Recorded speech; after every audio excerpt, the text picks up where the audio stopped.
The Kurdish-led forces, backed by the US-led coalition, continue to target the last IS fighters in the Syrian village of Baghouz.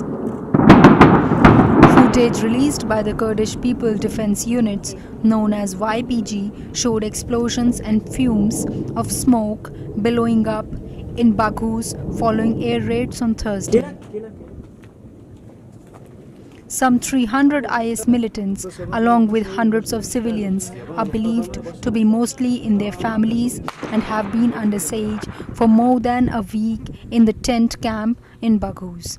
An ETV Bharat report.